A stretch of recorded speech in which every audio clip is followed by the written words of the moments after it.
Bienvenue à ce culte d'adoration que nous rendons au roi des rois et au Seigneur des seigneurs.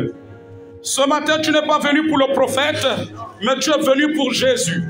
Parce que le prophète est venu aussi pour Jésus. Nous sommes venus pour l'adorer. Il est notre bonheur. Il est la vie. Il est la vie.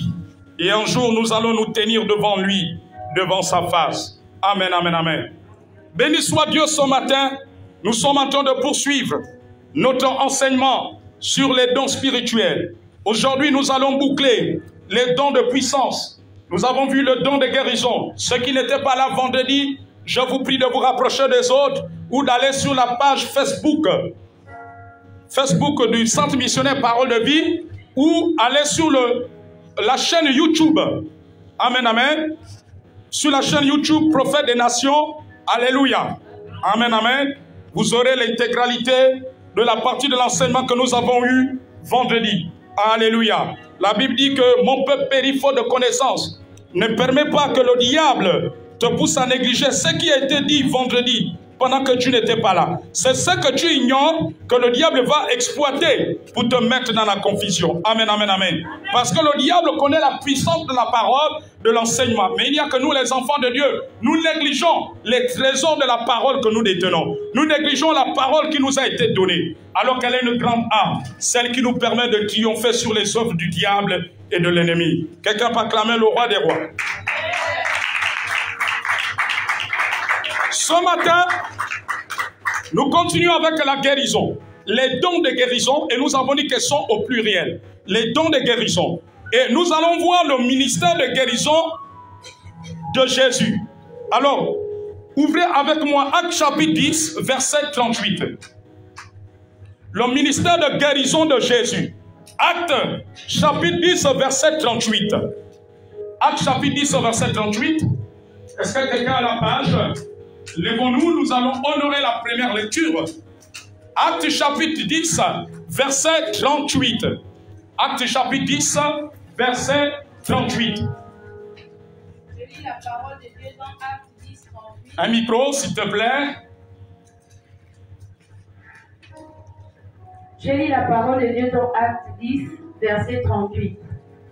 Vous savez comment Dieu a oint du Saint-Esprit et de force Jésus de Nazareth, qui allait de lieu en lieu, faisant du bien et guérissant tous ceux qui étaient sous l'empire du diable, car Dieu était avec lui.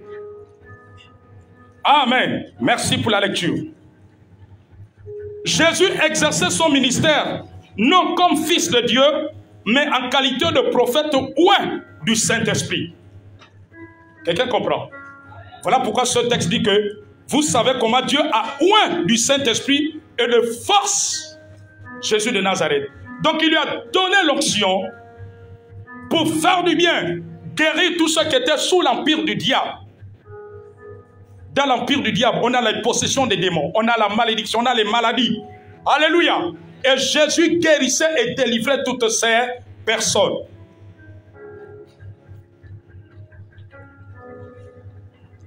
Jésus était tout autant fils de Dieu à 25 ans qu'à 30 ans. Alléluia. Pourtant, à 25 ans, il n'avait encore guéri personne. Et nul miracle de guérison ne s'était produit dans sa vie. Il était tout autant fils de Dieu à 29 ans jusqu'à 30 ans. Avant la fin de sa 29e année, personne n'avait été guéri par lui. Il n'avait accompli aucun miracle de guérison. Quelqu'un comprend ce matin? Alléluia. Ces informations nous ressortent des recherches théologiques, des recherches historiques faites par certains docteurs de la parole, pas des docteurs de la parole. Quand le Saint-Esprit est descendu sur Jésus, âgé de 30 ans, lors de son baptême d'eau par Jean dans le Jourdain. Alléluia. Parce que c'est à 30 ans qu'il commence le ministère. Dans la coutume juive, tu ne pouvais pas prendre la parole, faire certaines choses avant l'âge de 30 ans. Est-ce que quelqu'un comprend? Pour que tu sois écouté comme serviteur de Dieu, il fallait avoir au moins la trentaine d'âge. Amen, amen, amen, amen. Lors de son baptême d'eau par Jean dans le Jourdain, et le revêtu de puissance pour son ministère, il était tout autant fils de Dieu que la veille. Pourtant, avant son baptême, il n'avait guéri personne. Il n'y avait aucune manifestation de puissance surnaturelle dans sa vie. Ce n'est qu'après avoir reçu l'onction du Saint-Esprit, qui est descendu sur lui sous forme d'une colombe, que des prodiges ont commencé à se manifester dans son ministère. On dit avec moi, Saint-Esprit, ce matin tu me oins, parce que je suis le corps de Christ. Je pars à l'onction et j'ai l'onction en moi. Je suis oint au nom de Jésus. Acclame la parole.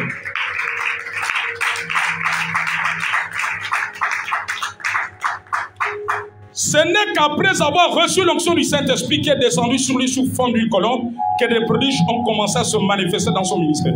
En effet, Jésus n'a jamais dit qu'il accomplissait les œuvres lui-même, mais le Père qui demeure en moi, c'est lui qui fait les œuvres. Jean 14, verset 10. Notez Jean 14, verset 10. C'est ça qui est écrit. Le Père qui demeure en moi, celui qui fait les œuvres. Quelqu'un comprend? Donc Jésus dit que le Père, Dieu le Père, c'est celui qui fait ses œuvres. Celui qui opérait les miracles à travers lui, qui opérait les guérisons à travers lui.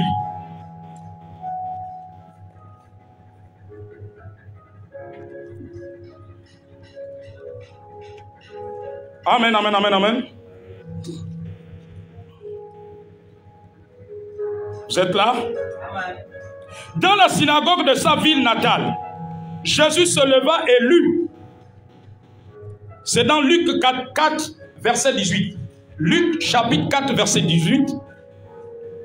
Luc, l'évangile de Luc, chapitre 4, verset 18. L'évangile de Luc, chapitre 4, verset 18. Luc, chapitre 4, verset 18. Luc chapitre 4, verset 18. Alléluia. Il est écrit, l'Esprit du Seigneur est sur moi parce qu'il m'a oint. C'est-à-dire, il m'a donné l'onction. Et l'onction est là pour guérir, est là pour briser les jougs, est là pour briser les blocages, est là pour briser les œuvres du diable. Les œuvres du diable, c'est quoi? C'est l'envoûtement, c'est l'ensorcellement, c'est la malédiction, c'est la maladie, c'est la sorcellerie, c'est le complot des ténèbres. Alléluia. C'est le complot de jalousie.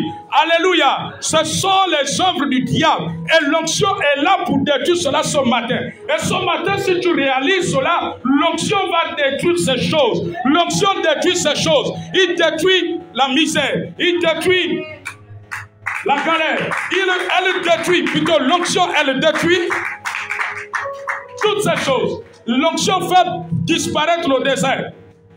L'onction brise le chômage. Amen, amen. Alléluia. Là où l'onction ne touche pas, c'est quand Dieu veut t'enseigner. Parce que Dieu peut te faire passer par une souffrance pour t'enseigner. Dieu peut te faire passer par un chômage pour t'enseigner. Dieu peut te faire passer par une galère pour t'enseigner. Pour t'amener à t'attacher à lui. Alléluia. Alors, puisque c'est Dieu qui coordonne toutes choses, il freine l'onction. Mais quand le temps de sortir est arrivé, l'onction vient dégager cette souffrance, vient dégager cette galère. Quelqu'un va acclamer le roi des rois. Amen. Quand le temps pour Shadrach, Meshach, Abednego, ou quand le temps pour Joseph était arrivé de régner en Égypte, l'onction a fait en sorte que Joseph sorte de la prison. Amen, amen, amen, amen. Lorsque ton temps a sonné, l'onction va briser la prison. Lorsque c'est une prison que Dieu a permis. Quand je parle de la prison, je ne parle pas de la prison physique. Je ne parle pas du globe bouquet. Je parle de la prison spirituelle. Il y a des situations qui sont comme des prisons. Il y a des gens, vous pouvez leur voir en train de marcher, en train de conduire des véhicules, mais leur vie, ils sont dans une prison. Alléluia. Et quand ton temps a sonné, l'onction brise la prison. Amen, amen, amen, amen, amen. Alléluia. Mais ce matin, toute prison imposée par le diable dans ta vie, toute prison spirituelle, toute prison mystique est brisée au nom de Jésus. Acclame très fort le roi des rois.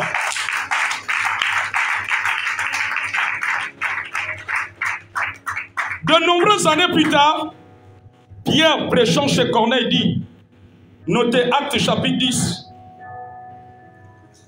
Non, nous venons de lire ce texte, de Actes chapitre 10. Jésus a toujours été le Fils de Dieu. Mais il n'a guéri personne avant d'avoir été oint du Saint-Esprit et de force. Dis à celui qui est à côté de toi, tu dois avoir soif de la plénitude du Saint-Esprit. De la plénitude du Saint-Esprit. Parce que sa plénitude met l'onction en mouvement. Et quand l'onction est là, l'onction change les choses. L'onction change les choses. L'onction change les choses. Quand l'onction est dans la vie d'un enfant, l'onction lui fait réussir dans les études. Amen. Là où tu avais des lacunes, l'onction fait réussir. Alléluia. Vous savez, parfois nous nous inquiétons parce que nous pensons que c'est par nous-mêmes. Mais quand tu vas commencer à laisser au Saint-Esprit ton fardeau, lorsque tu vas commencer à croire à sa puissance, tu vas voir ce que lui, il va faire. Amen, amen. J'ai envie de dire que ma vie n'est qu'un témoignage. Beaucoup de choses que j'ai obtenues n'ont été que des témoignages. Ce n'était ni par ma force, ni par mon intelligence. Et cela est aussi possible pour toi. Dis que cela est aussi possible pour moi. C'est aussi mon partage. Voilà la preuve irréfutable qu'il ne guérissait pas par une puissance réservée au Fils de Dieu. Alléluia.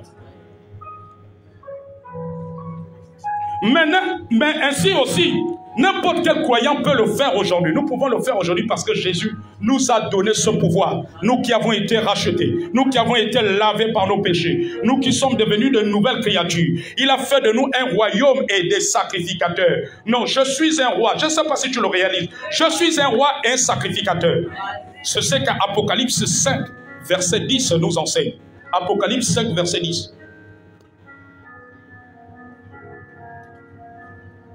Donc la Bible nous dit que Christ avait la plénitude illimitée de l'Esprit de Dieu.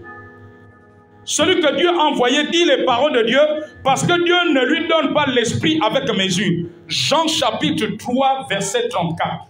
Jean chapitre 3 verset 34. Jean chapitre 3 verset 34 dit, celui que Dieu a envoyé dit les paroles de Dieu. Parce que Dieu ne lui donne pas l'Esprit avec mesure. Nous avons l'Esprit avec mesure. Mais Jésus avait toute la plénitude de Dieu en lui. Je vous assure que si Dieu te donne toute sa plénitude, tu ne peux pas tenir. Tu vas tomber. Amen. Ton corps, le corps humain ne peut pas supporter toute la plénitude de Dieu.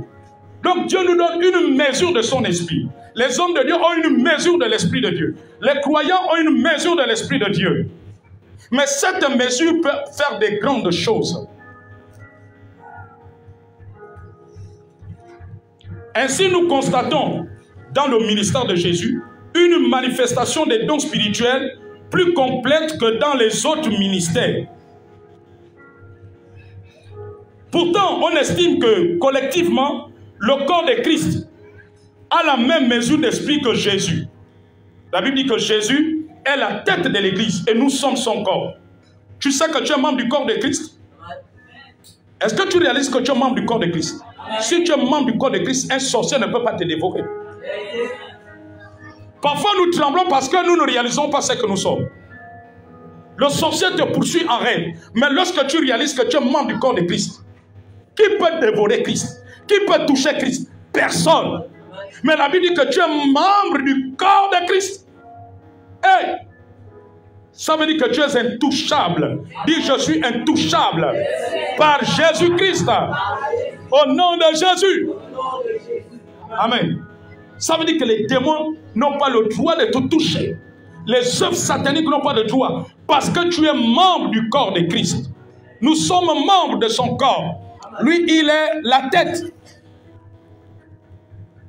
Et tout est relié. Mais regarde seulement ton corps. ta tête, tes bras, tes jambes. Est-ce que tout n'est pas relié? Alléluia. Est-ce qu'on peut te dissocier avec ton bras? Non, tu es la même personne. Alléluia. Acclame très fort le Seigneur.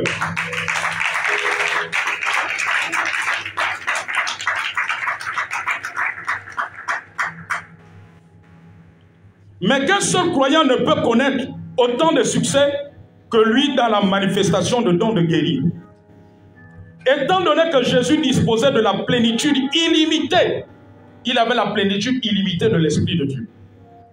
Tous les dons de guérir se manifestaient dans son ministère. Comme il avait la plénitude illimitée, tous les dons de guérison. Nous avons vu que les dons de guérison sont au pluriel. Donc il y a plusieurs dons de guérison. Donc tous les dons de guérison étaient en lui. Alléluia. Et comme nous sommes son corps, Dieu veut manifester tous les dons de guérison dans l'église. Amen. Laetitia peut avoir un don de guérison, Florel un don de guérison, Papa Patrick un don de guérison, Lévi un autre don de guérison. Amen, amen. Alléluia. On peut avoir plusieurs personnes ayant chacun un don de guérison. Parce qu'il y a plusieurs, il y a une diversité de dons de guérison.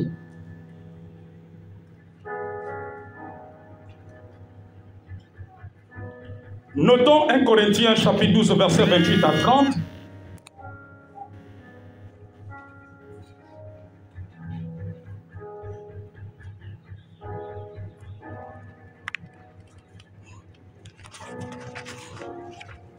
Alléluia.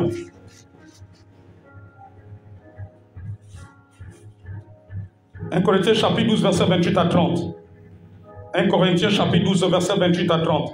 Et Dieu a établi dans l'église premièrement des apôtres, secondement des prophètes, troisièmement des docteurs, ensuite ceux qui ont le don de miracle, puis ceux qui ont le don de guérir, de secourir, de gouverner, de parler diverses langues. Tous sont-ils apôtres, tous sont-ils prophètes, tous sont-ils docteurs, tous ont-ils le don de miracles, tous ont-ils les dons de guérison. Vous voyez que c'est encore au pluriel. Au verset 30. Tous ont-ils les dons de guérison. Tous parlent-ils en langue, tous interprètent-ils. Alléluia.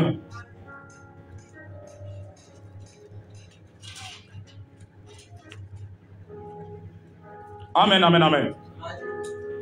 Donc je boucle les dons de puissance, les dons de guérison par ce texte. Amen. Beaucoup de personnes ont des dons de guérison dans l'église, mais beaucoup ne s'en savent pas et beaucoup n'en utilisent pas. Quelqu'un me suit ce matin? Alléluia. Aujourd'hui, on peut constater dans les églises que ceux qui ont les dons de guérison ont mis les dons de guérison au chômage. Je m'explique. Lorsque Dieu te révèle que tu as un don de guérison, lorsque tu es convaincu que tu as un don de guérison, amen, amen, amen, aujourd'hui l'ignorance a fait en sorte que les chrétiens ou des collaborateurs des hommes de Dieu, ou des pasteurs adjoints des hommes de Dieu, ou des anciens établis dans l'église, ou des croyants, amen, ou des chrétiens membres des comités dans des églises qui ont le don de guérison, l'ignorance fait en sorte qu'aujourd'hui, beaucoup pensent que le fait d'avoir le don de guérison, il faut tenir le micro. Beaucoup de personnes qui ont reçu les dons de guérison sont tombées dans une erreur du diable pour discuter les micros dans les églises. Je vais vous dire une chose. Il y a assez du travail. Dis avec moi, il y a beaucoup de travail dans le corps de Christ. Ceux qui ont le don de guérison, je veux te dire que le don de guérison marche avec l'évangélisation.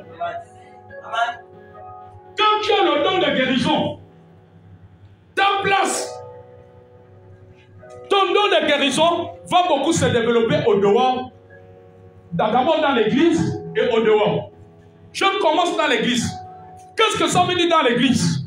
Amen. Supposons que maman Huguette, alléluia, tu constates depuis une semaine, tu ne la vois pas à l'église. Tu l'appelles. Tu dis, mais maman Huguette, c'est comment je ne te vois pas à l'église? Et qu'elle se retrouve malade. ou bien un de ses enfants est malade, toi qui as le don de guérison, pour que ton don de guérison se manifeste, tu dois te déplacer. Quelqu'un me suit? Tu dois aller chez maman Huguette, prier pour elle et le don de guérison va se manifester. Ou prier pour son enfant et la guérison va se manifester. Alléluia. Amen, amen. Il y a une erreur que le diable a mis dans l'église. C'est que beaucoup de chrétiens qui ont le don de guérison se plaignent, disent qu'on ne les fait pas travailler. Mais non, c'est toi-même qui ne veux pas travailler. Alléluia. Travailler ne veut pas dire forcément tenir le micro. Il y a des gens qui ne tiendront pas le micro, mais ils seront récompensés au ciel. Ils auront des grandes récompenses, même plus que les pasteurs. Alléluia. Ils auront des récompenses plus que le pasteur. Je me souviens de ce témoignage de cet homme de Dieu, ce prophète américain, que Jésus avait ravi l'amener au ciel. Dans leur église, il y avait un clochard. Et vous savez que les clochards, c'est des gens méprisés de la société. En Occident, les gens qui sont sans abri, les clochards. Alléluia. Et comme il était clochard, les gens ne le faisaient pas asseoir devant l'église. Il n'avait aucune fonction. Il s'asseyait toujours au fond de l'église. Amen, amen, amen. Il craignait Dieu. Il venait adorer Dieu en esprit, en vérité. Malgré qu'il n'avait pas un endroit où dormir. Mais regardez-nous, nous on a des endroits où dormir. Mais on vient parfois ici avec des mines tristes. Tu viens avec les mines tristes parce que dans ton compteur Redan, le courant s'est coupé à 5 heures. Parce qu'à 3 heures, ça s'est coupé, tu as dormi dans la chaleur, les moustiques. Tu viens ici avec la mine attachée. Mais lui, il n'avait pas de maison. Alléluia. Il ne savait pas chaque jour s'il devait manger. Mais il venait dans la maison de Dieu. Il venait adorer Dieu. Alléluia. Il priait Dieu en esprit, en vérité. Et un jour, il est mort pendant l'hiver. Quelqu'un me suit? Il est décédé pendant l'hiver. L'église a assisté, l'a assisté, alléluia. Amen, amen. On lui a rendu les derniers hommages. Et quand cet homme de Dieu, ce prophète américain, a été enlevé au ciel, Jésus lui montre. Et c'est comme ça que Jésus lui montre les personnes, les chrétiens décédés sur la terre qui sont au paradis, qui sont dans le sein d'Abraham. Et ensuite, Jésus l'amène. Il lui montre quelqu'un. Il dit que tu connais cet homme, tu le reconnais sur la terre. Parce que c'était un Américain aux États-Unis. Il dit, tu le reconnais? Il dit, oui, Seigneur. Amen, amen. Il dit, oui, il était clochard. Mais l'homme de Dieu était étonné. Il dit, mais Seigneur, il n'avait aucune grande fonction à l'église. Mais ici au ciel, il a une grande récompense. Il était dans une gloire pas possible.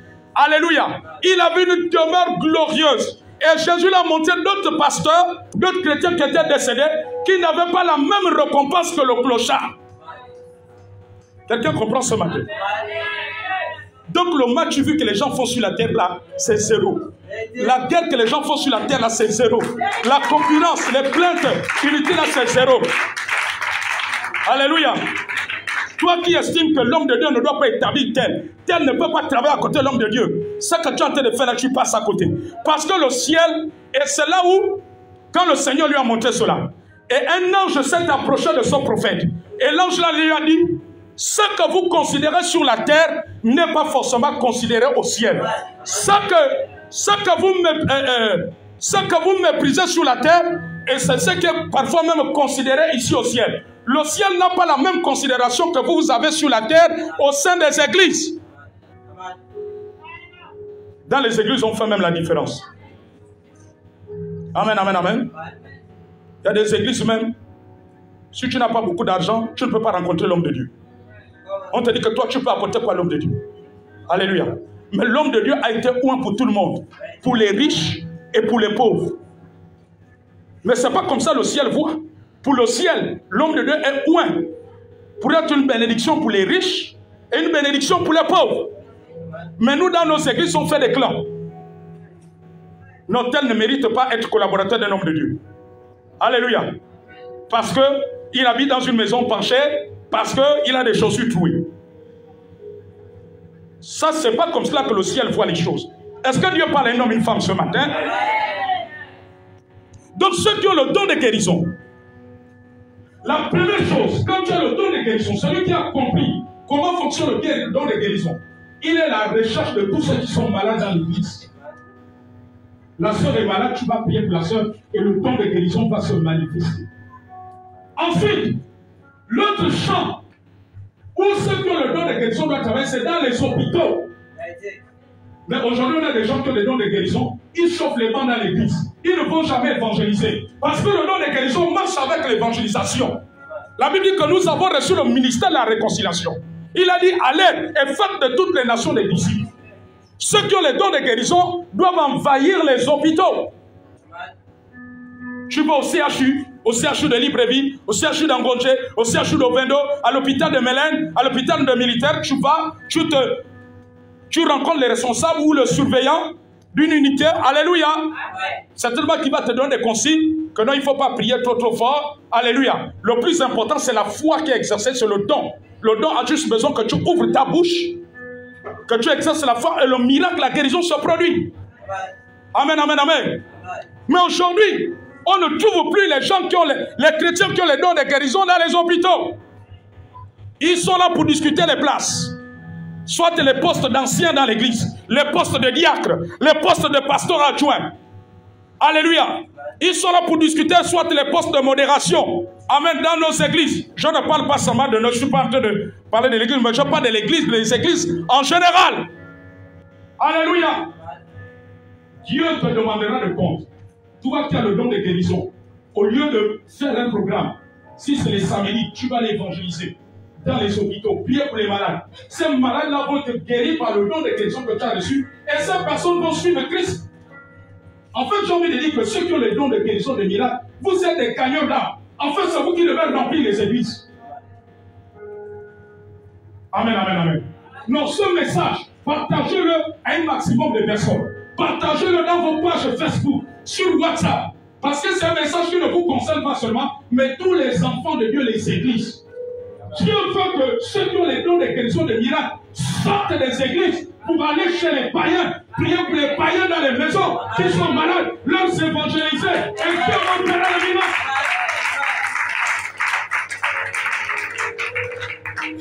Écoutez, je vais vous faire un témoignage.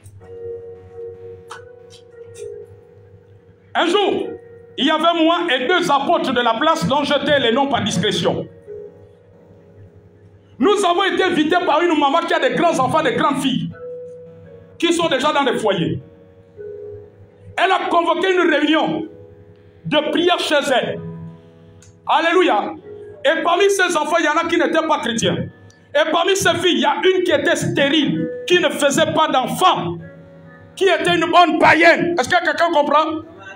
Alléluia. Elle nous a invités. Amen. Et parmi nous, certainement tout le monde avait le don de guérison, ou soit il y avait 1 ou 2 personnes qui avaient le don de guérison. Nous sommes allés chez cette maman aux 3 quartiers. Est-ce que quelqu'un me suit ce matin? Nous avons commencé la prière. Nous avons prêché la parole. Alléluia. Amen, amen, amen. Et la maman nous a présenté, lorsqu'il fallait maintenant prier pour les guérisons, elle nous a présenté l'une de ses filles qui était venue. Amen. Qui n'enfantait pas, qui était dans un foyer, elle était menacée. Alléluia. On l'a menacée, elle était persécutée. Et ce n'est pas nouveau. Surtout chez nous en Afrique, on persécute beaucoup les femmes qui n'enfantent pas. Est-ce que ce n'est pas la vérité? Les femmes qui n'enfantent pas dans les foyers, on les persécute. On veut même que le mari, plutôt l'homme, prenne une deuxième femme ou chasse la femme qui n'enfante pas. Nous avons prêché la parole de Dieu, la parole de la foi. Amen. Ce n'était pas à l'église, c'était dehors dans un domicile. Et nous avons prié pour la fille de cette maman. Alléluia. Nous avons prié pour elle, pour la guérison. Amen, amen, amen. Pour qu'elle puisse commencer à faire des enfants. Quand nous avons prié pour elle, elle a commencé à sentir des choses. Après, on lui a dit que dimanche, je viens nous retrouver à l'église. Amen. Elle commençait à venir dans la maison de Dieu. Amen, amen. Je crois, 3 mois après, ou 3 ou 4 mois après, elle est tombée enceinte pour la première fois. Il y a eu fécondation.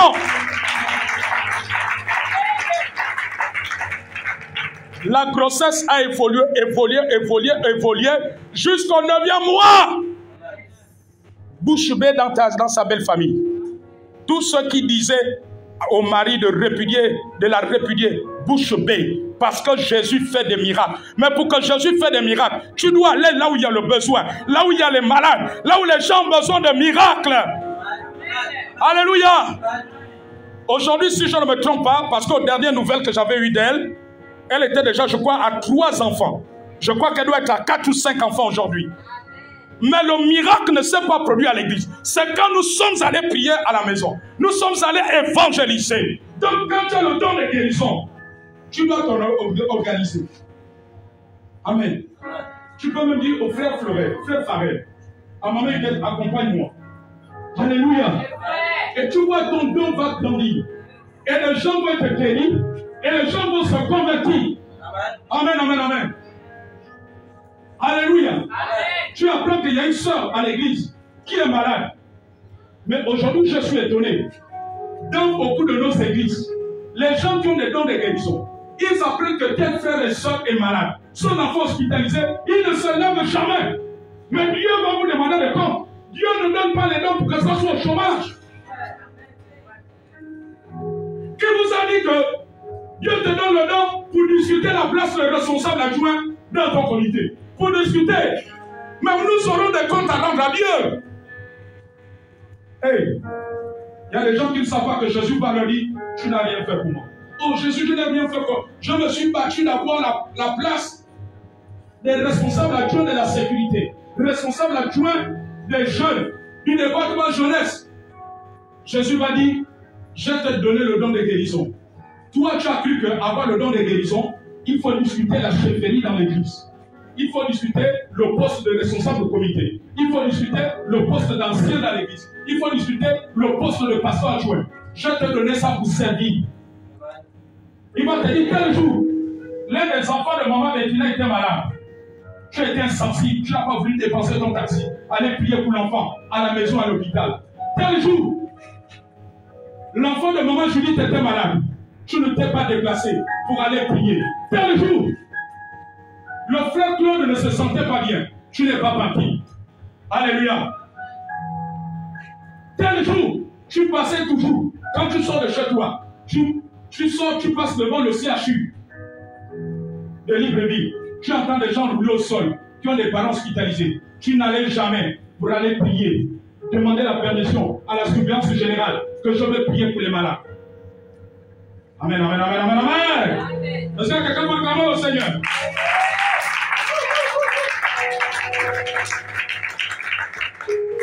Ceux qui ont compris cela ont évangélisé dans des hôpitaux. Il m'a été rapporté par un serviteur de Dieu, parmi les hommes de Dieu qui ont commencé le centre d'évangélisation Bethany. Amen. Que quand il commençait, selon les témoignages qui ressortaient, c'est qu'à l'hôpital général, le nombre de décès diminuait. Parce qu'ils avaient l'habitude, une fois dans la semaine, aller prier pour les malades à l'hôpital général. Et ceux qui avaient les dons de guérison, les guérisons se manifestaient. Amen, amen.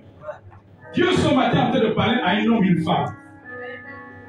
Ton don de guérison va grandir, va s'approfondir en allant toujours vers ceux qui sont malades. Qui sont malades dans les maisons, les frères et sœurs qui sont malades à la maison. Alléluia. Les païens dans les maisons, dans les hôpitaux. Alléluia. Tu peux apprendre qu'il y a un voisin dont l'enfant est malade depuis. Mais c'est l'occasion d'aller prêcher, prier pour prêcher l'évangile. Coco, ma soeur, bonjour. J'ai appris que vous êtes malade. Amen. On vous a vu une typhoïde que vous traînez depuis une semaine. Est-ce que vous savez que Jésus guérit? Est-ce que vous voulez que Jésus vous guérisse? Est-ce que vous pouvez ouvrir vos cœurs à Jésus? Jésus va pardonner vos péchés. Et je vais prier pour vous. Amen, amen, amen. Et quand tu as le don de guérison, quand tu vas prier pour elle, la guérison va se manifester à l'instant. Ou dans quelques jours, la guérison va se manifester. Et quand la personne va aller faire le contrôle des examens de la fièvre typhoïde, il n'y aura plus de traces. Quelqu'un va calmer le Seigneur.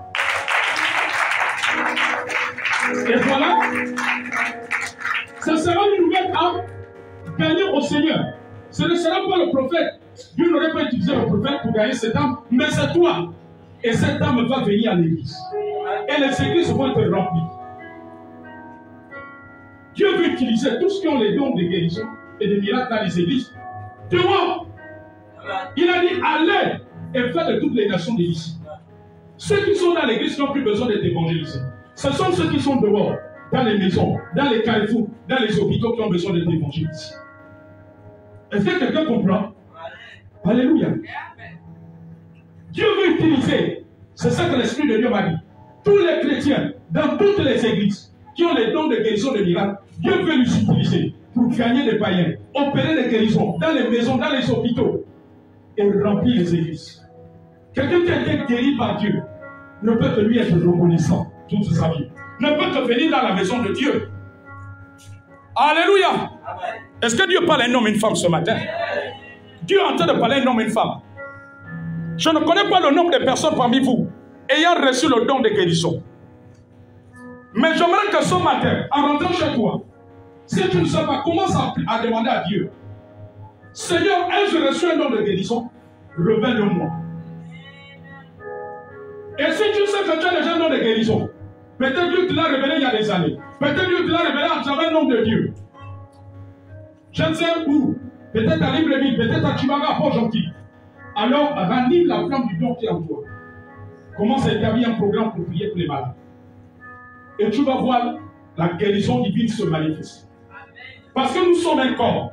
Nous sommes dans une complémentarité.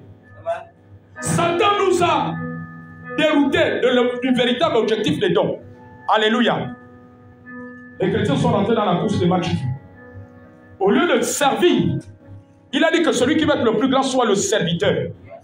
Nous sommes devenus des rois dans les églises, en train de discuter les chefferies, en train de discuter les micros, en train de discuter les postes d'anciens, les postes de responsables, les postes de pasteur adjoint, les postes de directeur de cabinet de l'homme de Dieu, de directeur de protocole. Aujourd'hui, on a mené toute une organisation. Je ne dis pas que c'est mauvais, mais on peut avoir toute cette organisation. Directeur de protocole. Bon, ça là, ça c'est la sœur Sarah, c'est le chef du protocole de l'homme de Dieu.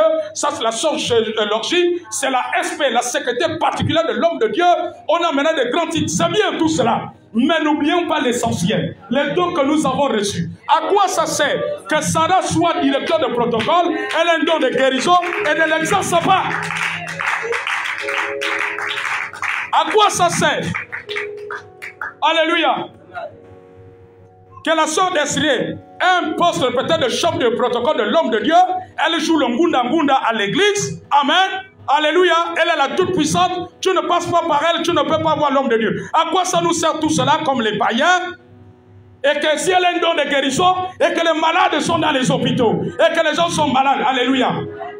Mais le jour que Jésus doit la récompenser, le jour qu'elle se tiendra devant Jésus, Jésus ne va pas lui récompenser parce qu'elle était chef du protocole. Jésus va lui dire, je t'ai donné un don de guérison. Il y avait des personnes malades. Pourquoi tu n'es pas parti? Et Jésus dira, tu ne m'as pas servi. Tu étais là pour jouer le ngunda à l'église. Amen, amen. Alléluia. Tu étais là pour discuter le micro peut-être avec Tantine Bettina pour savoir que c'est la personne qui a la belle voix, qui sait chanter et qui doit diriger les cultes tous les jours. C'est ça que les chrétiens font aujourd'hui. Amen, amen, amen. Alléluia. En tout temps, nos dons. Non, tu dis Seigneur, pardonne-moi. Toutes les fois que je n'ai pas mis mes dons au service de mon prochain. Toutes les fois que je n'ai pas mis le don de guérison pour un frère ou une soeur qui était malade dans l'église, je ne me suis pas déplacé. Je n'ai pas voulu dépenser mon argent de taxi pour aller prier pour le frère, la soeur, pour son enfant. Seigneur, il y a des gens dans les hôpitaux qui sont malades. Je ne me suis pas déplacé pour aller prier pour eux. Donc vous savez, allez-y dans les hôpitaux, il y a une réalité de Dieu là. Quand nous étions neufs, j'avais souvent un programme les samedis où j'allais souvent évangéliser à l'hôpital général. Alléluia. Amen, amen. Il y a des gens qui ont été sauvés à l'hôpital général parce que les chrétiens sont venus prier pour lui. Amen, amen, amen. Ne touche pas ton don. Ne touche pas ton don. Exerce-le. Dieu nous demandera le compte de ce que nous aurons fait de nos dons. Avoir le don, on va voir cela plus tard. Avoir le don ne veut pas dire forcément que tu dois prêcher. Il y a une différence entre avoir des dons et être appelé au ministère pour prêcher. Amen. Je vais vous enseigner ça plus tard. Il y a une confusion dans l'église aujourd'hui. On a vu beaucoup de chrétiens dans l'erreur. Tu peux être un diable. Alléluia. Tu peux être un simple chrétien et avoir un don de guérison. Mais cela ne veut pas dire que tu as reçu le ministère de prêcher ou enseigner dans l'église. Il y a des erreurs que les gens font dans les églises parce que les gens n'ont pas été enseignés. Et ça fait une cacophonie. Et ça amenait beaucoup à éteindre leurs dons.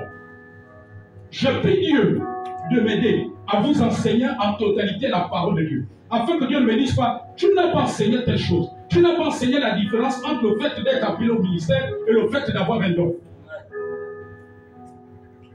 Je prie Dieu. Malheureusement, beaucoup d'hommes de Dieu n'enseignent plus. Ils sont plus dans les faillards. Reçois. Ce n'est pas que c'est mauvais de dire que reçois. Mais la personne que tu dis reçois, la grâce doit être enseignée. Parce que si elle n'est pas enseignée, elle ne pourra pas servir comme Dieu voudrait qu'elle serve. Celui qui est enseigné sert Dieu comme il le faut. Voilà pourquoi vous voyez Jésus, pendant 3 ans et demi de son ministère, il a beaucoup enseigné les disciples. Vous n'avez pas remarqué cela? Il opérait des miracles, il opérait des guérisons, mais il enseignait beaucoup. C'était pour que les disciples servent, accomplissent fidèlement le ministère. Qui t'a dit que le don c'est pour ta propriété? Qui t'a dit que le don c'est ta propriété? Le don c'est pour servir. Je prie que Dieu se révèle à tous ceux qui ont les dons de miracles, les dons de guérison dans cette église. Et que vous preniez conscience que le monde a besoin de vous. On a besoin de vous dans les maisons pour prier pour les malades. Des frères et sœurs en Christ qui sont malades ont besoin de vous pour aller prier pour eux dans les maisons. Les malades dans les hôpitaux ont besoin de vous. Amen. Alléluia. Amen. Ce n'est pas normal. Tu penses avoir reçu un don de guérison. Amen, amen, amen. Et tu entends qu'il y a un frère qui n'est pas là. Mais déjà, pour que tu l'exerces, tu dois prendre les informations. Je ne vois plus tel frère. On va te donner forcément la nouvelle. Non, le frère est malade. Et tu as un don de guérison, ton frère est malade. Tu ne peux pas te déplacer et aller prier à la maison. Dieu va te demander des comptes. Et comme Satan est un séducteur, quand Satan sait que tu as le don de guérison, il va faire en sorte que ton cœur soit noir pour aller prier pour les frères et sœurs qui sont malades, ou leurs enfants, ou les païens dans les hôpitaux. Amen. Alléluia. Il va te dire, il va discuter la caméra avec le frère Fleuret. Amen, amen, amen, amen, amen, amen. Alléluia. Il va commencer à te dire, pourquoi la veille de prière, il y a maman Claudine qui a l'homme de Dieu à faire péché. Toi, il devait te faire péché, toi tu as un don de miracle, tu as un don de guérison. Erreur. Dis avec moi, erreur. Erreur. Alléluia. Amen, amen, amen, amen. Avant que je ne commence à aborder les dons vocaux, dis avec moi, Seigneur, ce matin. Ce message me concerne.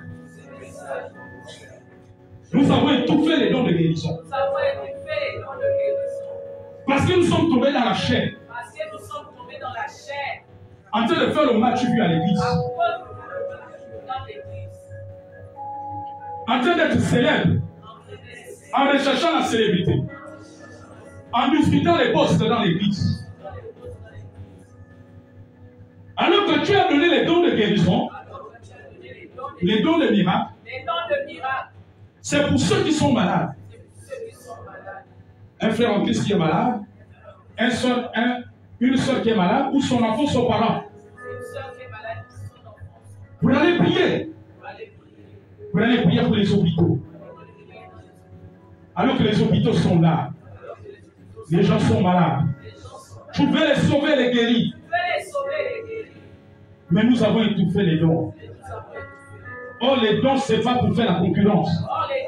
Les dons, ce n'est pas pour discuter les grands postes à l'église. Les dons, ce n'est pas pour discuter le micro à l'église. Les dons, c'est pour aller prier dehors. Prier dans les hôpitaux. Afin que les guérisons se manifestent. Afin que les guérisons se manifestent. Alléluia. Pendant que nous abordons les dons vocaux, voici ce que dit le Saint-Esprit. Il y a un mouvement de l'Esprit qui vient au Gabon et dans l'Afrique. Je vois le Saint-Esprit va saisir des personnes. Des personnes qui se mettront à prophétiser, soit dans une langue locale qu'ils n'ont jamais apprise, ou dans une langue étrangère. C'est ce que l'Esprit de Dieu est en train de dire. Et quand ces choses vont arriver, ne soyez pas étonnés. Parce que Dieu est le Dieu des langues. Qu'est-ce que ça veut dire? Vous allez voir une sœur en Christ qui est Sango, qui est Gissi, ou qui est pour nous. Le Saint-Esprit l'a saisit, celle qui est pour nous. Elle se met à prophétiser en femme, alors qu'elle n'a jamais appris le femme. Et ceux qui parlent femme, qui comprennent le femme,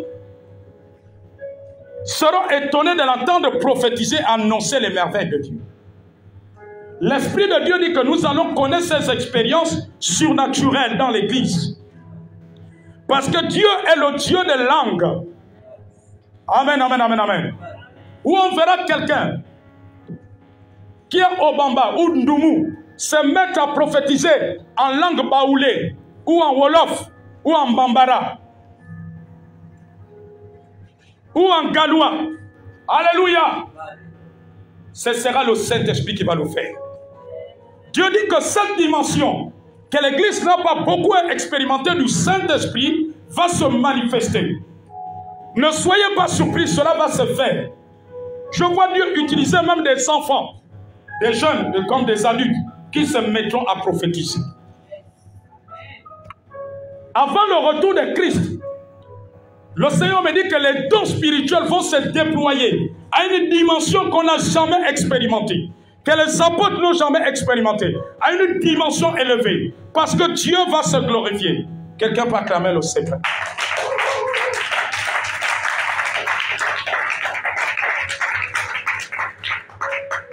Sarah, je vois un récépissé, avant que je ne continue. C'est quel type de pièce d'identité que tu as? J'ai le passeport, j'ai la carte d'identité.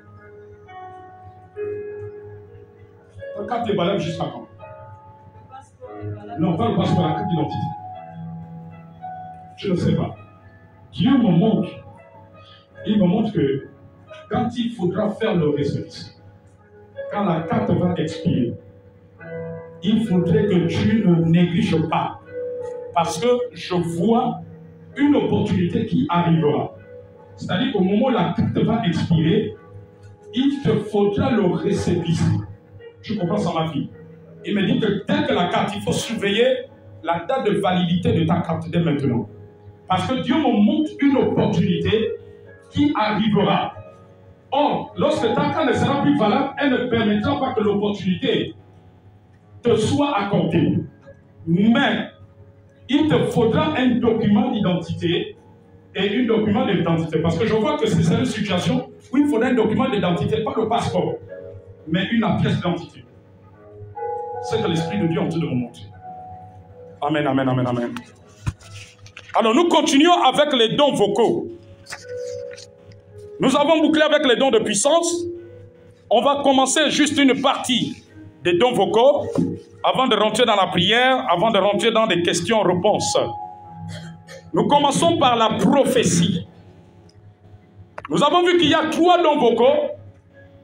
Il y a la prophétie, il y a les langues, l'interprétation des langues. Amen.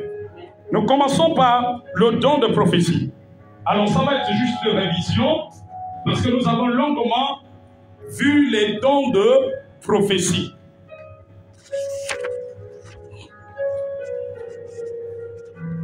Amen, amen, amen, amen.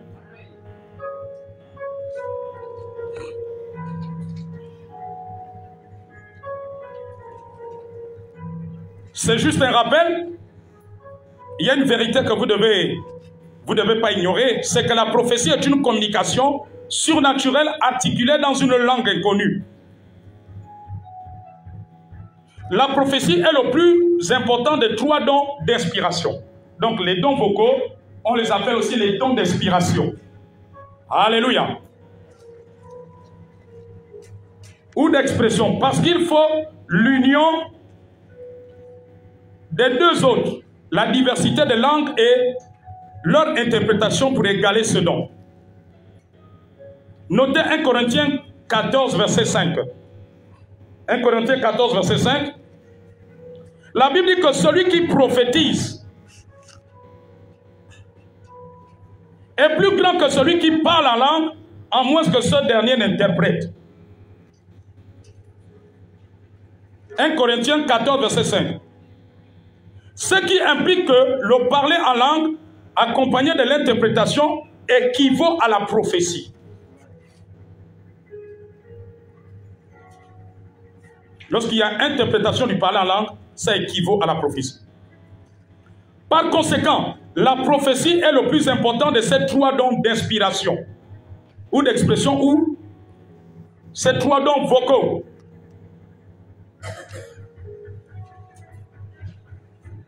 La diversité des langues s'exprime dans des communications surnaturelles transmises en langue inconnue.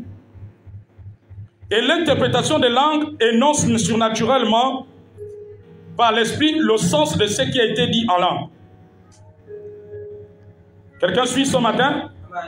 Le mot hébreu utilisé pour prophétiser signifie s'écouler. C'est comme un fleuve, c'est comme un robinet d'eau qu'on ouvre. Alléluia. Vous voyez, quand vous mettez le robinet à fond, l'eau coule à flot.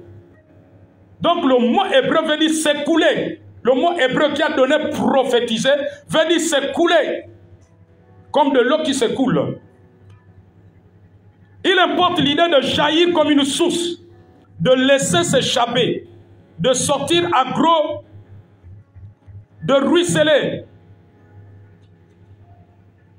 Le mot grec traduit par prophétiser veut dire parler pour quelqu'un d'autre. Amen. Alors c'est des mots qu'on a vus lorsqu'on a étudié le ministère de prophète, les mots hébreux. Qu'on a les mots hébreux qui veulent dire prophétiser et le mot grec.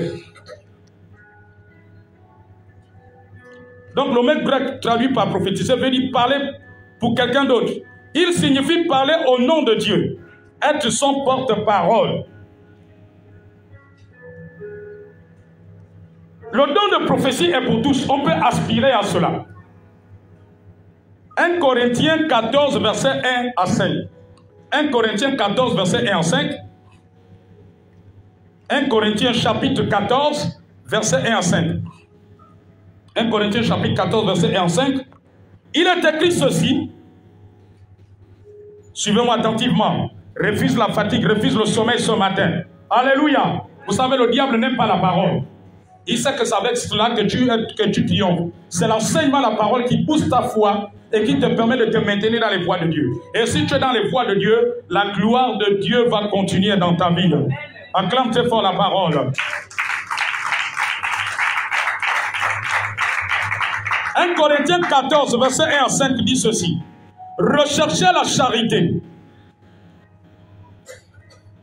Recherchez la charité, aspirez au don spirituel, mais surtout à celui de... Non, je n'entends pas bien. Mais surtout à celui de... Non, je n'entends pas encore bien. Mais surtout à celui de... Prophétie. Celui de prophétie. Aspirer veut dire désirer ardemment. Donc là où tu es là, même si tu n'es pas prophète, tu peux aspirer au don de prophétie et le don de prophétie peut se manifester dans ta vie. Amen. Nous devons désirer la manifestation des dons spirituels au milieu de nous. Alléluia. Amen. En effet, celui qui parle en langue ne parle pas aux hommes, mais à Dieu, car personne ne le comprend. Quand nous parlons en langue là, tu ne comprends pas ce qui est dit dans cette langue des anges, dans cette langue de l'esprit. Amen. La Bible dit que quand personne ne le comprend, et c'est en esprit qu'il dit des mystères.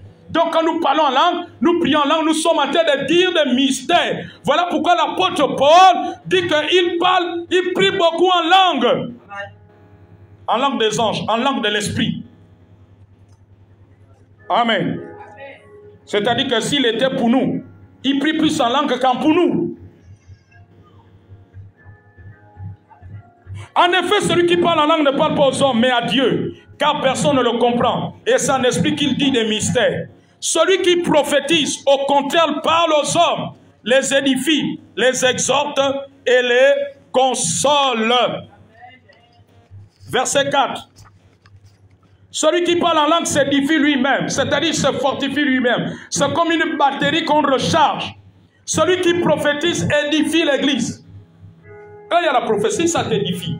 Ça te fait du bien. Ça t'encourage, n'est-ce pas? Ça te redonne le courage, n'est-ce pas? Ça fait renaître l'espoir, n'est-ce pas? Amen, amen, amen. Ça te fortifie, n'est-ce pas? Je désire que vous parliez tous en langue, mais encore plus que vous prophétisiez. On peut être plusieurs à manifester le don de prophétie. On a vu qu'il y a une différence entre le fait d'avoir le don de prophétie et le fait d'être prophète. On peut tous prophétiser, mais sans être tous prophètes. Quelqu'un peut acclamer le roi des rois. Celui qui prophétise est plus grand que celui qui parle en langue, à moins que ce dernier ne l'interprète, pour que l'Église en reçoive l'édification. Donc dans ce verset, Paul nous dit d'aspirer au don spirituel, mais surtout à celui de prophétie. Cela ne veut pas dire que nous ne devions pas désirer les autres dons. Non, non, non. Mais que la prophétie doit primer. En écrivant sous l'inspiration du Saint-Esprit, l'apôtre Paul souligne de nouveau l'importance de la prophétie à la fin du chapitre. Donc, dans toujours le chapitre 14, au verset 39. 1 Corinthiens 14, verset 39. Il dit, ainsi donc, frères, aspirez au don de prophétie. Ce matin, aspire au don de prophétie et cela peut te trouver. Alléluia. Aspire au don de prophétie. Afin que quand le Saint-Esprit voudra, par ce don-là, l'Église va être édifiée à travers ta bouche. Acclamons très fort la parole du Seigneur.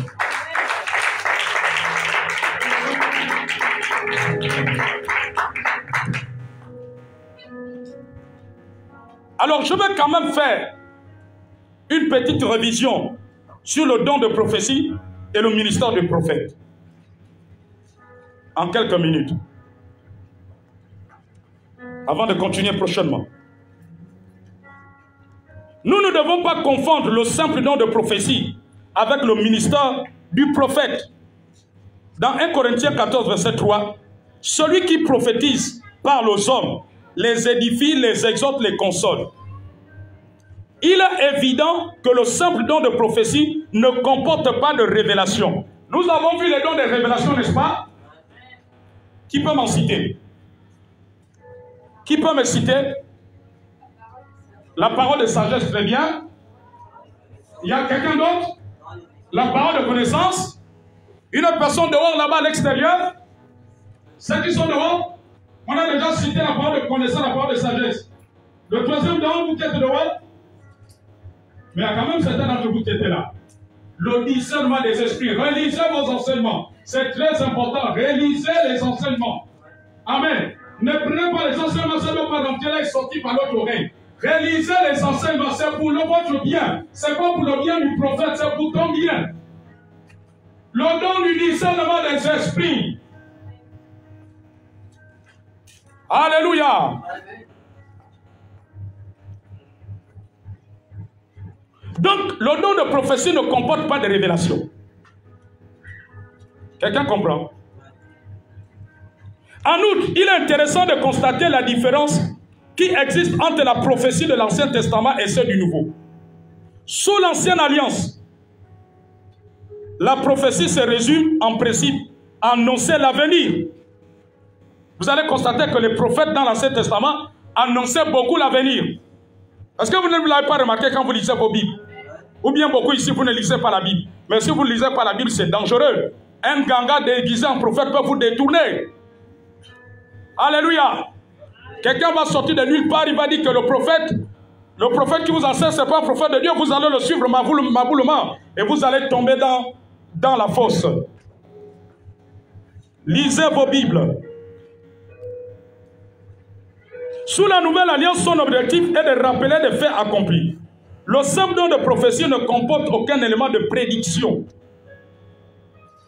Notons que Paul exhorte toute l'église de Corinthe à aspirer à la prophétie et aux dons spirituels, mais surtout celui de prophétie. Alléluia. Donc, 1 Corinthiens 12, 28. Puis il demande, tous sont-ils apôtres? Non. Tous sont-ils prophètes? Non. Ils ne pourraient l'être. Si l'acte de prophétiser faisait de quelqu'un un prophète, Paul ne devait pas se contredire. Comprenez? Le fait d'avoir prophétisé ne signifie pas qu'on est prophète, mais qu'on exerce le simple don de prophétie.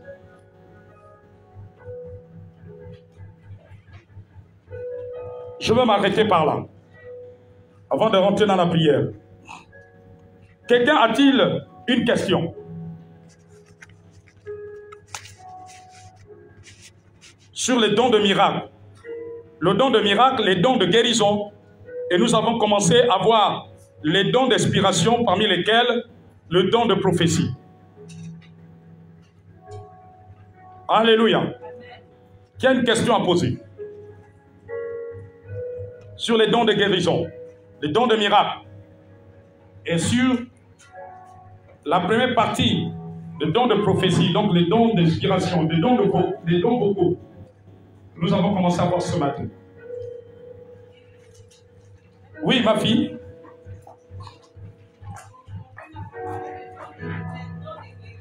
Oui.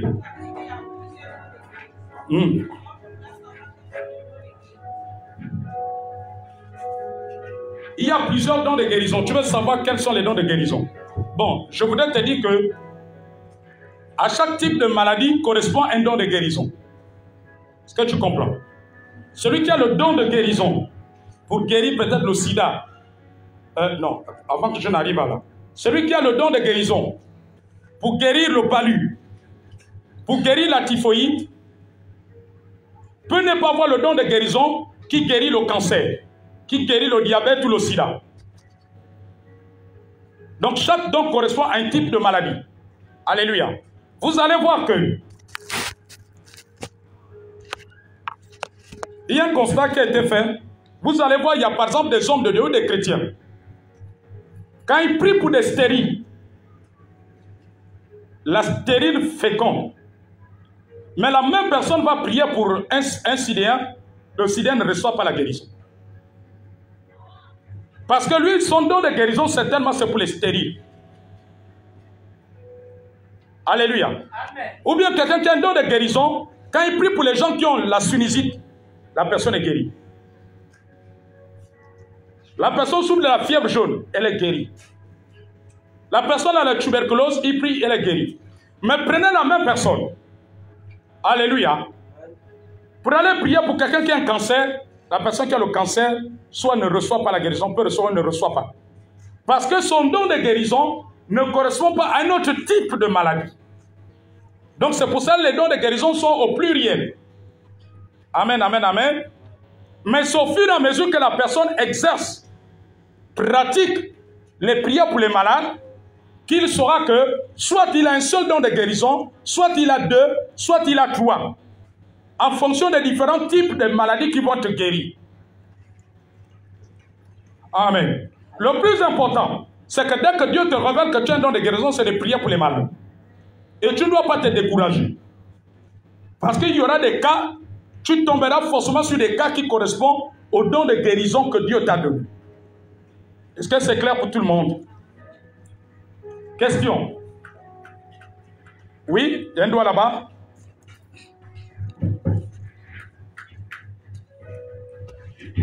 Oui, papa, je voudrais que vous m'édifiez et puis m'aider. Quand Robert était malade. On est parti, on nous avait appelé pour nous dire que non, Robert, ça ne va pas. Les plateaux, c'était quoi? C'était au moment où il veut manger, c'est comme ça qu'il commence à trembler. La cuillère tombe de tout le plateau qu'on lui donnait la nourriture à terre. Et c'était comme ça là. Quand on est parti, on voulait partir avec papa Kevin. Papa Kevin a dit oui, on part après le but. Quand on dit à papa Kevin, il dit là, je ne sens pas bien parce que lui aussi commençait aussi à faire ça. Il est parti avec. Et c'est comme ça que ma soeur et moi, on est partis. On lui a demandé, on dit, tu ressens comment? Il nous dit, je ressens, quand je prends la cuillère, ça vient, j'ai dit, bon. On a dit, prends, commence à manger. Quand il a commencé à manger, aussitôt ça s'est manifesté devant nous. C'est comme ça qu'on avait commencé à prier. On avait amené le sel. On a commencé à prier. Et juste alors, ça là, c'était passé. Bon, maintenant, le lendemain matin, quand on était reparti, il y a eu les gens qui étaient venus prier. Quand les gens là ont prié sur les malades, il y a un malade qui s'est manifesté. Quand il s'est manifesté, ça a causé des problèmes et il n'arrivait plus à stabiliser le malade. Et qu'est-ce qui s'est passé? Ça a créé des problèmes. On a appelé le docteur et là on est devenu là-bas fâché, il a parlé. C'est qui vous le reconnaissez en ce moment-là? Il était déjà, l'équipe là était déjà partie, on ne le reconnaissait pas. Donc c'est un problème parce que là, lui, il est trop dans le wiki. C'est l'autre Tshisekedi qui est en Christ. Donc lui, les choses de Dieu, demain, il n'aime pas. Bon, ça c'est un autre point. Papa, mais je voudrais savoir comment aller prier dans les hôpitaux. Si ce cas arrive, comment faire? Ça c'est la première question. Maintenant, le côté là où vous allez nous aider, c'est quoi? Vous avez commencé là en disant que Jésus a commencé. Et pourtant, Jésus est né avec les dons, la puissance. Mais il n'est pas parti tout droit au but pour aller commencer à travailler. Il était là pour les enseignements et tout, jusqu'à ce qu'on l'avait baptisé et la porte était ouverte et il a commencé le ministère. Papa, je voudrais que vous aussi, vous nous aidez. On ne peut pas sauter les étapes pour aller aux hôpitaux, pour aller prier pour les malades, tant que nous ne sommes pas assis ou, comment dirais-je, formés. Parce que moi, je me rappelle, papa, excuse-moi, dans là où j'étais, on a commencé avec le pasteur. Ce n'est pas aujourd'hui que j'ai un homme de Dieu chez moi, je vous le répète toujours. Quand on était là-bas, il y avait les gens qui avaient les dons de guérison et on était avec lui. Quand il y a des gens qui se manifestaient, il nous appelait les temps, parce qu'il avait cité les gens. Et on sortait, on priait sur les malades devant lui. Mais on ne peut, moi, surtout moi, je ne peux pas passer les étapes, aller dans les hôpitaux pour aller prier tant que je ne suis pas assis enseigné. Ok, donc ta question concerne au niveau de l'enseignement. Okay. Bon, ce que je veux dire, ce que je voudrais dire, dans la prière pour les malades, ça c'est un point important que tu as souligné. En fait, dès que quelqu'un a un don, alléluia, il a un don, les points que tu ne maîtrises pas, il faut venir voir l'homme de Dieu. Voilà pourquoi dans l'église, on a les programmes d'enseignement, c'est-à-dire que l'homme de Dieu suit un processus d'enseignement. Maintenant, si l'homme de Dieu n'est pas encore tombé sur un point d'enseignement par rapport à ton besoin spirituel, voilà pourquoi il y a les moments d'entretien. Les moments d'entretien, je voudrais le répéter, ce n'est pas seulement quand tu as un problème. Les moments d'entretien aussi, c'est des questions bibliques, des choses dans la Bible que tu ne comprends pas. Des choses, par exemple, dans l'œuvre de Dieu que tu ne comprends pas, tu peux venir et tu poses des questions à l'homme de Dieu. L'homme de Dieu te répond en fonction des Écritures et tu prends des notes. Alléluia. Parce que l'école de Dieu est à deux niveaux. Les programmes d'enseignement et aussi quand tu as des entretiens avec l'homme de Dieu, tu peux aussi apprendre. L'homme de Dieu peut continuer à t'enseigner. Est-ce que quelqu'un comprend? Maintenant, quand vous allez dans les hôpitaux, quand vous allez dans les hôpitaux, c'est-à-dire que quand vous avez déjà reçu certains rouages, amen. Il y a des maladies qui sont dues à des démons, il y a des maladies qui sont dues à des microbes. Maintenant, quand vous allez dans les hôpitaux, quand vous sentez que quelqu'un, vous priez pour un malade, la personne commence à manifester, vous arrêtez. Alléluia. Vous pouvez arrêter ou soit revenir voir l'homme de Dieu qu'on a un cas. Amen, amen. L'homme de Dieu peut vous donner des conseils inspirés par l'esprit, ou soit il peut prendre un mouchoir. Amen. Il va prier pour le mouchoir, il va te dire, prie pour le mouchoir, donne à ce parent. Il pose seulement sur la personne et la personne va être guérie. Je me souviens du témoignage d'un homme de Dieu. Quelqu'un était venu le voir parce qu'il y avait une parente, une femme qui était malade à l'hôpital, qui souffrait d'un cancer. Amen. L'homme de Dieu là, ayant le don de guérison, ne s'est pas déplacé. Amen. Je ne sais pas, peut-être qu'il avait discerné qu'il y avait un esprit qui devait se manifester. Il a dit, apportez-moi un mouchoir. Il a prié pour le mouchoir et on est allé poser sur la dame. Alléluia. Et au fur et à mesure que les jours passaient, l'état de santé de la dame s'améliorait jusqu'à ce qu'on a constaté la guérison totale. Donc, quand on constate une manifestation, on ne continue plus. Il ne faut pas insister à prier. Là, il faut revenir voir l'homme de Dieu et l'homme de Dieu vous donne des stratégies. Donc, ça, c'est déjà la première chose. Amen, amen, amen. Alléluia. Donc, ça, c'est déjà la première chose. Donc, ceux qui ont les dons de guérison doivent se rapprocher des hommes de Dieu et les hommes de Dieu vont te dire comment procéder. Comment ça se passe. Amen, amen, amen. Comment procéder lorsque tu vas engager des programmes d'évangélisation de prière dans les hôpitaux. Comment procéder? L'homme de Dieu te donne des indications. Maintenant, si tu as déjà été enseigné, c'est-à-dire par un autre homme de Dieu dans un groupe d'évangélisation, ça là, il n'y a pas de souci. Amen. Pour ce type de personnes, ils doivent reprendre ce qu'ils faisaient. Amen, amen. Parce qu'il y a des gens qui ont été enseignés comment il faut prier pour les malades dans les hôpitaux, et puis après qui ont arrêté, qui ont étouffé leurs dons. Amen. Celui qui ne connaît pas, il se rapproche de l'homme de Dieu, et l'homme de Dieu va lui donner des indications. L'homme de Dieu va l'enseigner, va l'encadrer, va lui dire voilà comment il faut faire, voilà comment il faut faire, voilà comment il faut faire. Amen. Parce que la finalité, c'est que le don doit être exercé là où se trouvent des malades dans une maison, des malades dans un hôpital. Est-ce que quelqu'un comprend? Voilà, donc c'est comme cela que l'on procède. Ça ne veut pas dire que quand il y a les dons pour manifester les dons de guérison, il faut forcément aller chercher les malades, les amener à l'hôpital et que vous les priez devant l'homme de Dieu. Non, il y a des cas d'urgence. Amen. Supposons qu'on vous amène un enfant, je cherche une expression, un enfant qui est en train de convulser. Tu as le don de guérison. L'homme de Dieu se trouve peut-être à Kanda. Mais on ne va pas attendre que l'homme de Dieu revienne à Kanda. On ne sait pas combien de temps il va prendre pour arriver jusqu'ici. Alléluia. Toi, tu dois prier pour cet enfant qui est en train de convulser pour qu'il retrouve la guérison. Est-ce que quelqu'un comprend? Voilà. Amen. Donc, les méthodes d'un homme de Dieu à un autre ne sont pas forcément pareilles. Il y a des hommes de Dieu qui préfèrent que vous allez chercher les malades et puis vous priez devant eux. Amen. D'autres hommes de Dieu utilisent d'autres méthodes. Mais le plus important, ce ne sont pas les méthodes. Le plus important, c'est que tu reçoives des clés d'enseignement. Et le plus important, c'est que tu exerces. Donc, c'est ça le plus important. Amen. Vous allez voir que Jésus, quand Jésus exerçait les dons de guérison, ce n'était pas forcément à l'église. Ce n'est pas tous les malades qui guérissaient à l'église. Même les apôtres. Il y en a qui guérissaient dehors, dans les maisons, par-ci, par-là. Amen. C'est comme la femme qui avait la perte de sang. C'était dehors. C'est-à-dire que, par exemple, je prends un exemple. Jésus se retrouve au carrefour Bambouchi et il y a toute une foule qui l'entoure. Et la femme se faufile. Elle dit que si seulement je touche son vêtement, je vais être guéri. Alléluia. Donc, c'est ça.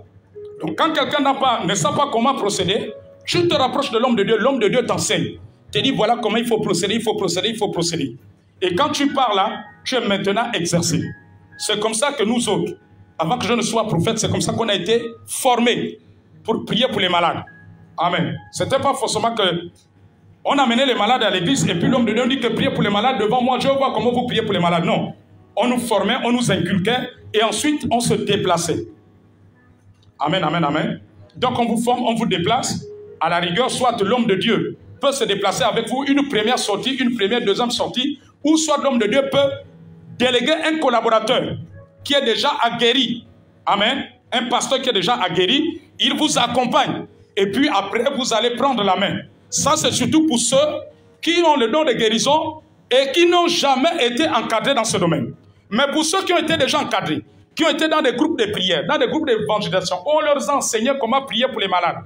dans les maisons, dans les hôpitaux, ceux-là, ils n'ont plus besoin de revenir vers l'homme de Dieu. Alléluia. Ils doivent simplement se lancer dans le champ. Donc, j'espère que j'ai répondu à ta question. Il y avait une autre question, il y a un doigt ici. Voilà. Ici, il y a un doigt là.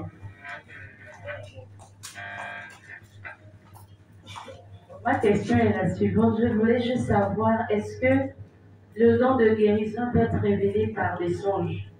Je m'explique. J'ai plusieurs fois fait des songes où on vient me donner des bouteilles d'huile d'onction, où on me prend les mains en me disant vas-y, où on me présente des cas et la personne me rend juste les mains et me dit voilà ce qu'il faut faire, voilà, me donne des instructions. Est-ce que le don de guérison peut être révélé dans des songes? Je dirais oui. Parce que les songes font partie des canaux que Dieu utilise pour parler. Dieu peut révéler un don de guérison à travers un songe. Ou des songes. Il y a des gens qui sont retrouvés à faire plusieurs songes. Ils sont en train de prier pour les malades et les malades sont guéris. Il fait ce rêve, il a ce rêve peut-être 1, 2 ou 3 fois. Oui, ça peut te révéler à travers un songe. Alléluia.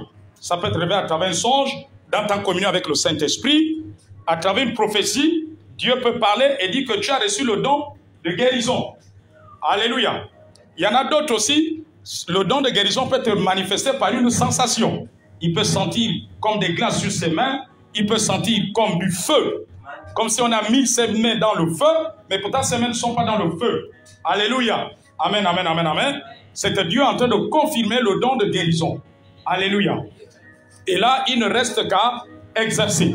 Maintenant, comme je le disais, si tu n'as jamais été enseigné, on t'enseigne comment utiliser le don de guérison avec la foi que tu as pour qu'à chaque fois que tu prieras pour les malades dans une maison, dans le voisinage, dans un hôpital, pour que les personnes recouvrent la guérison.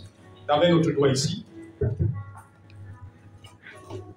fait, j'aimerais savoir, parce que lorsqu'on parle de maladie, c'est vaste. Est-ce que, par exemple, quelqu'un qui vit dans son couple, on peut appeler un couple malade, quelqu'un qui a un don de guérison peut intervenir dans ce genre de cas afin qu'il soit aussi guéri? Bon, nous sommes en train de parler de la guérison du corps physique. Je ne parle pas de la maladie dans le sens spirituel. Amen. Ou par exemple un foyer qui est en crise. Un foyer qui est en crise, en malade, on peut considérer qu'au sens figuré, c'est un foyer malade. Nous parlons de la guérison du corps humain.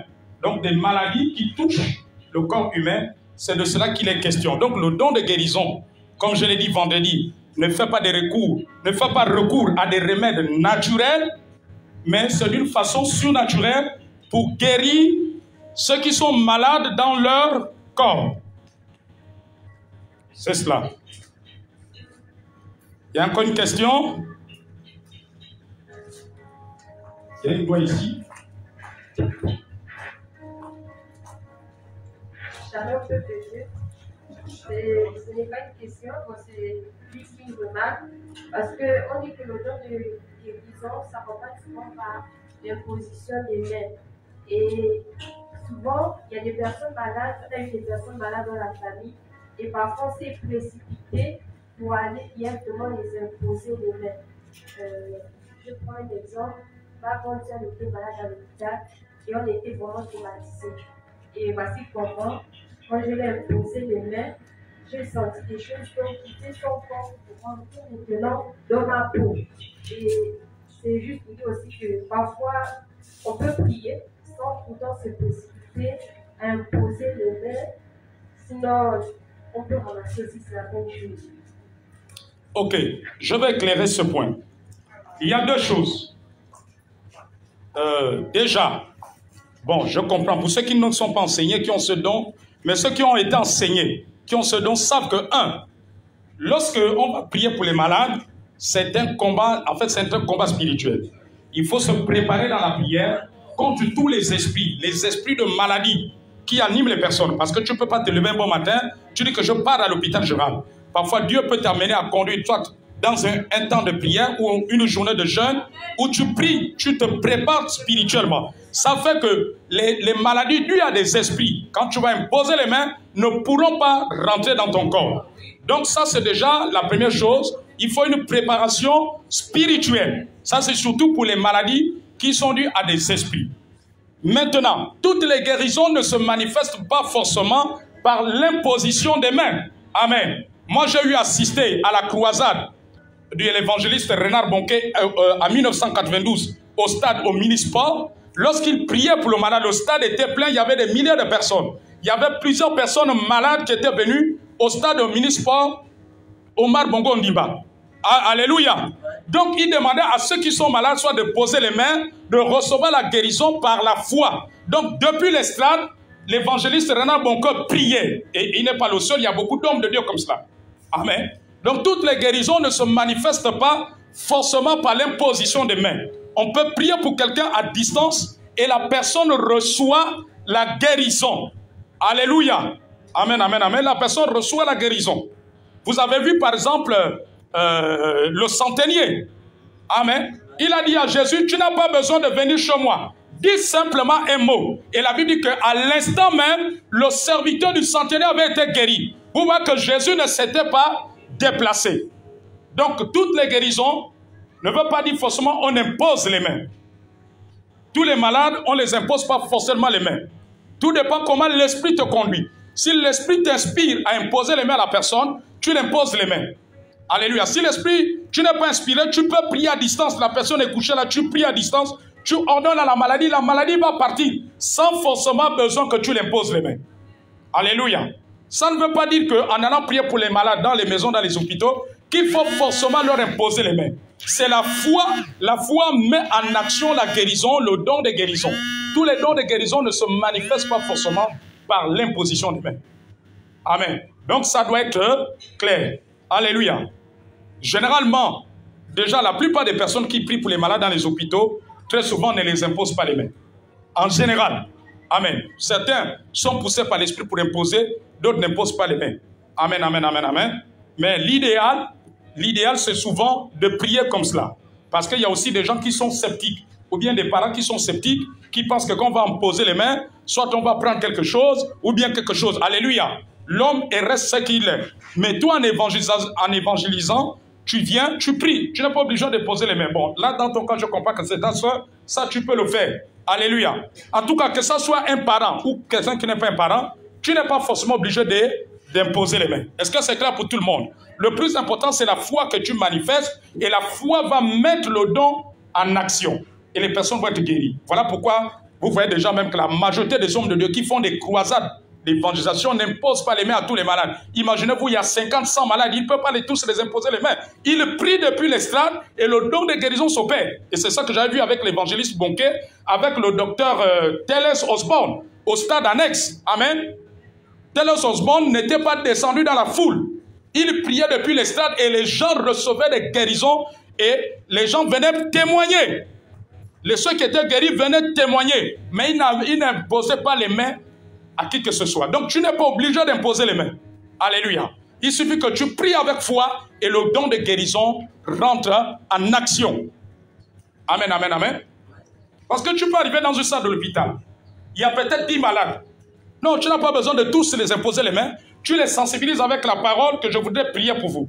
Et tu es là au milieu de la salle, tu pries pour eux et avec la foi et le don de guérison va tous les toucher. Il y a ceux qui seront guéris instantanément, il y a ceux qui seront guéris au fur et à mesure. Parce que vous devez savoir que la guérison divine a deux processus. Elle peut être instantanée, elle peut être progressive. Vous avez vu l'histoire, je crois que c'est les lépreux. Les 10 lépreux que Jésus avait prié, libéré la guérison. Au moment où Jésus a prié pour eux, ils n'ont pas été guéris à l'instant. Mais la Bible dit que pendant qu'ils allaient, pendant qu'ils marchaient, peut-être après 30 minutes de marche, 1 heure de marche, ils ont commencé à constater la guérison. Mais au moment où Jésus a prié pour eux, ils n'ont pas été guéris à l'instant. Quelqu'un peut acclamer la parole du Seigneur. Question. Question. Il y a encore une dernière question avant la prière.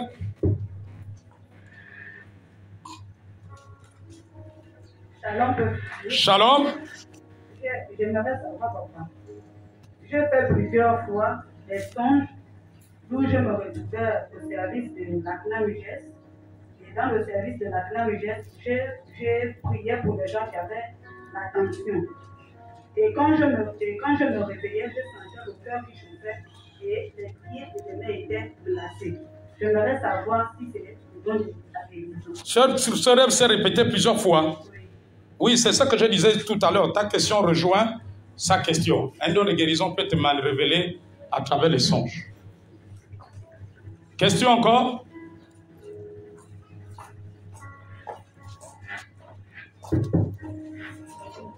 Oui, papa. Quand on prie pour des personnes malades, on met la foi. Mais il y a d'autres personnes qui disent non, vous n'avez pas assez d'onction. Voilà pourquoi la prière que vous faites n'agit pas. Papa, qu'est-ce que vous dites? Bon, je veux te dire que ceux qui parlent comme ça, c'est des ignorants. Ils ne connaissent rien. C'est comme Jésus a dit, vous ne comprenez ni les Écritures ni la puissance de Dieu. Ceux qui disent que vous n'avez pas assez d'onction, ils sont dans l'ignorance. La foi est un élément qui déclenche la guérison. La personne qui pose, les personnes, si vous entendez des gens qui disent cela, dites-leur que Jésus-Christ, est-ce que ça veut dire que Jésus-Christ n'avait pas assez d'onction? Jésus est arrivé dans une ville, je crois que c'est Capernaum. La Bible dit que Jésus n'a pas pu faire beaucoup de miracles parce que les gens doutaient, les gens ne croyaient pas. Le doute freine l'onction. Ces personnes-là ont un problème de doute, ce n'est pas une affaire d'onction. La foi permet au don de se manifester, permet à l'onction de la guérison de se manifester. Alléluia. Ce n'est pas une affaire de manque d'onction. Amen. Comment pouvez-vous expliquer qu'un même homme de Dieu qui prie pour nous stériles, elle tombe enceinte dans les mois, dans les semaines qui suivent, et il prie pour une autre stérile, la stérile n'est pas guérie. Plutôt la même stérile, ça fait 1 an, elle n'est toujours pas fécondée, pendant que l'autre est déjà peut-être au 9e mois. Vous expliquez ça comment? Ce n'est pas une affaire d'onction, c'est une affaire de foi. Alléluia. Et la Bible dit que mon peuple périt faute de connaissance. Ce n'est pas l'onction. Ma fille, tu peux avoir le don de guérison. Tu te présentes devant un incrédule, la guérison ne se manifestera pas. On va t'accuser, on va dire que tu n'as pas assez d'onction, mais ces personnes-là vont le dire à tort. Est-ce que quelqu'un comprend? Les dons, l'onction marche avec la foi. Et c'est ce qui fait que beaucoup de chrétiens, je vous dis une chose, beaucoup de chrétiens qui vont d'église en église pour chercher la guérison, c'est une question de foi, ce n'est pas une affaire d'onction. C'est une affaire de foi. Ta foi doit s'accorder avec la prière de l'homme de Dieu. Ou bien du bien-aimé qui prie pour toi, pour que le don de guérison qui est en lui te guérisse de maladie. Amen. Jésus n'avait pas pu guérir tous les malades parce que les gens ne croyaient pas. C'est sûr que ces personnes ont même dit non, on va aller chercher des gangas, on va chercher s'il y a un autre homme de Dieu. Alors que Jésus-Christ avait toute la plénitude. C'est une affaire de foi. J'ai entendu des gens dire, quand l'évangéliste Bonquet avait fait la croisade ici, oh, moi j'ai amené mon parent au stade, il n'a pas été guéri. Mais j'ai dit à ces personnes, mais moi j'ai vu d'autres personnes guéries. J'ai vu des personnes qui étaient sourdes, qui ont entendu, des aveugles qui ont vu, des gens qui avaient des maladies qui étaient guéris. Je connais un bien-aimé qui avait eu un accident, l'épaule était fracturée, il a été guéri pendant la croisade de l'évangéliste Renard Bonquet. Mais ceux qui ont été guéris, avaient-ils de la foi? C'est ça d'abord la question. Est-ce qu'ils ont cru qu'ils ont reçu la guérison? C'est ça d'abord la question. Amen. Vous pouvez avoir un homme de Dieu, une servante de Dieu qui a un don de guérison. Si vous ne croyez pas, vous n'allez pas recevoir la guérison. Mais il va aller prier pour d'autres malades, ils vont recevoir la guérison. Donc c'est pas une affaire d'onction. Ce message-là, on doit changer cela dans l'église. L'histoire que non, il n'y a pas assez d'onction pour régler mon problème. C'est faux. Il y a suffisamment d'onction, le Saint-Esprit c'est l'onction. Le problème c'est la foi. Les gens ne croient pas. Les gens ne croient pas. Alléluia. C'est l'incrédulité, les gens ne croient pas. Jésus a dit que heureux ceux qui ont cru sans avoir vu. C'était le problème de Thomas. Et on a beaucoup de Thomas dans nos églises. Thomas dit que si je ne mets pas le doigt, là on a percé Jésus, je ne peux pas croire que c'est Jésus. Ça c'est quel niveau d'incrédulité? Tu as marché avec Jésus mais tu ne crois pas. Alléluia. Donc les gens veulent d'abord sentir. Non. La Bible dit que crois et tu recevras.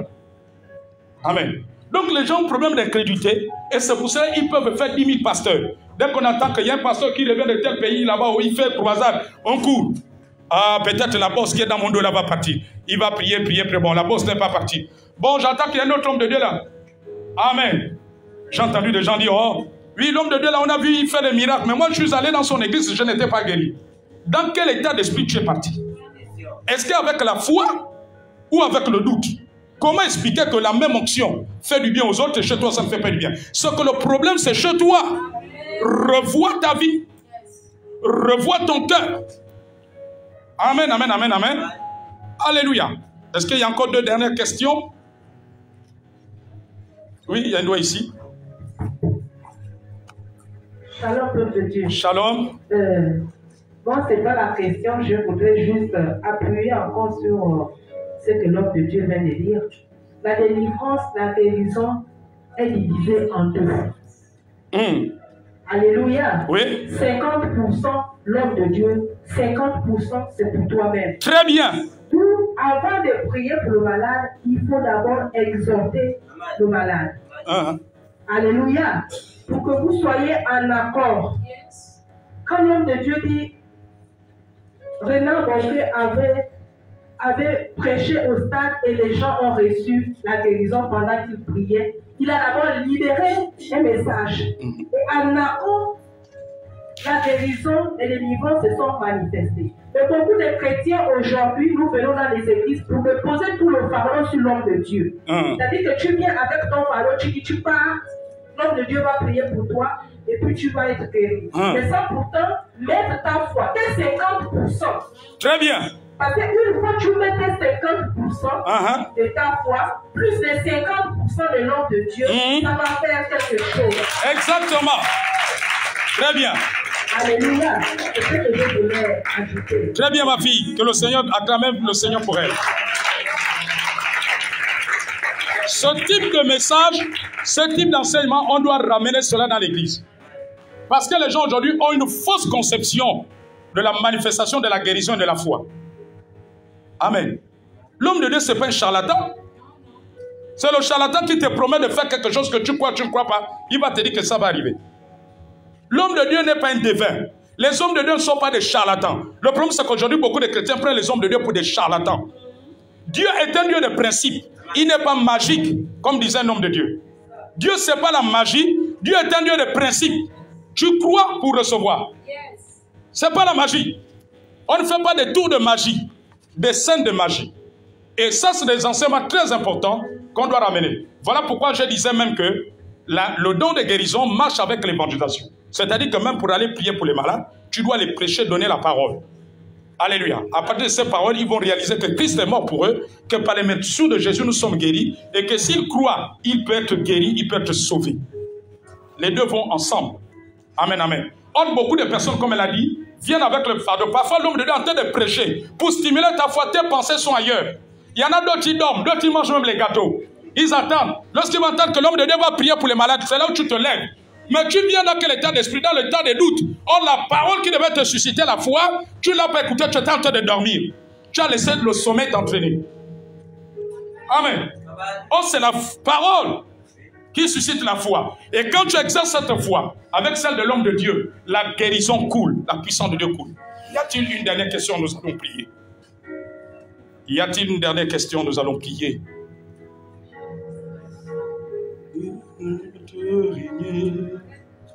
L'agneau est souverain.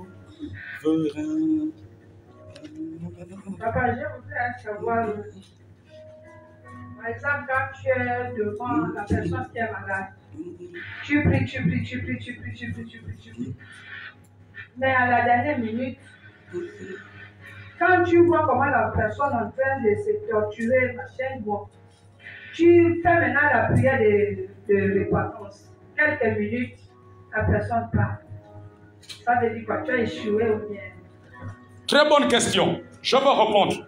Ça ne veut pas dire que tu as échoué. Suivez-moi attentivement.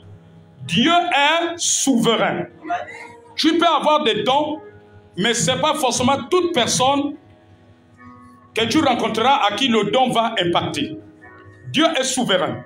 Il y a des gens, Dieu veut simplement que tu lui confesses, lui fasses à la prière de repentance, et Dieu prend la personne. Parce que Dieu est souverain. Dieu connaît l'avenir. Peut-être si la personne est guérie, peut-être la personne va se donner à Satan. Dieu, il connaît, c'est Dieu qui décide. Amen. Vous devez savoir qu'au-delà de tous nos dons, c'est Dieu qui a le dernier mot. Amen. C'est Dieu qui manifeste les dons. Alléluia. Tu peux manifester toute la foi et ça ne s'opère pas. Soit Dieu a voulu que la personne parte, ou soit la personne aussi. Il y a des gens aussi malades qui partent. Leur guérison dépend de la confession. Dieu voulait qu'ils se confessent, ils se repentent. C'est là qu'ils vont retrouver la guérison. Et tant qu'ils ne se confessent pas, alléluia, tu auras tous les dons de guérison, la personne va partir. Je me souviens d'un témoignage d'un homme qui avait le cancer. Amen, amen, amen, amen. Il est allé partout. On priait pour lui. Il ne retrouvait pas la guérison. Et il est tombé, je ne sais pas si c'est sur un prophète, un homme de Dieu, un serviteur de Dieu, qui lui a dit, je vois que toi tu cherches la guérison. Ta guérison, ce n'est pas en cherchant, en parcourant tous les hommes de Dieu, du pays ou d'ailleurs. Ta guérison, je vois que tu avais une femme, tu l'as enceintée et tu l'as abandonnée avec la grossesse. Dès que tu as su qu'elle est enceinte, elle n'avait pas de moyens, tu l'as abandonnée. Et cette femme-là a gardé la colère contre toi. Et cette colère-là t'a poursuivi et tu es malade. Voilà pourquoi on peut prier pour toi. La guérison ne peut pas se produire. Fais tout pour retrouver la dame. Et quand tu vas retrouver la dame, le cancer que tu as disparaîtra. La personne a dit, mais cette dame, on sait que je l'ai perdue de vue si c'est depuis 5 ans, 6 ans. Quand je l'avais abandonnée. Alléluia. Je ne sais pas si elle est toujours dans la même vie. Il dit, fais tout. L'homme a tout fait, économiser les moyens. Il a cherché la dame. Et il a retrouvé la dame. L'enfant avait déjà grandi. Amen. La première chose, il a dit à la dame, je suis venu de te demander pardon. Voilà. Voilà cette maladie. A beau partir partout. Quand l'homme s'est repenti, a demandé pardon à la femme. Alléluia. Je crois qu'il avait aussi apporté des biens pour l'enfant. Amen. Quand il s'est repenti sincèrement, a demandé pardon, la guérison a commencé et après les jours qui ont suivi, le cancer a complètement disparu. Donc une telle personne, ceux qui avaient le don de guérison pouvaient toujours continuer à prier pour tant qu'ils ne faisaient pas cet acte-là, la personne devait finir par mourir. Donc ce n'était pas forcément un échec. Donc il y a des guérisons qui sont liées à des confessions. Tant que la personne ne se repent pas, il n'y aura pas de guérison. Parce que Dieu est souverain. Amen, amen, amen. Alléluia. Voilà pourquoi de moments, il y a des personnes malades, on leur dit que s'il y a des choses que tu as faites, il faut que tu te confesses. Parce qu'il y a des guérisons qui dépendent de la repentance, de la confession des péchés. Amen. Alléluia. Il y a des gens qui ont cherché des guérisons, mais ils ont des gris-gris. La personne a un gris-gris pour contrôler les étoiles des autres. Dans la famille, il n'y a que toi dont les choses marchent. Vous croyez que Dieu est d'accord? Et la personne tombe une maladie. Mais Dieu va d'abord demander la repentance. Confesse, va prendre ton gris-gris, on détruit cela.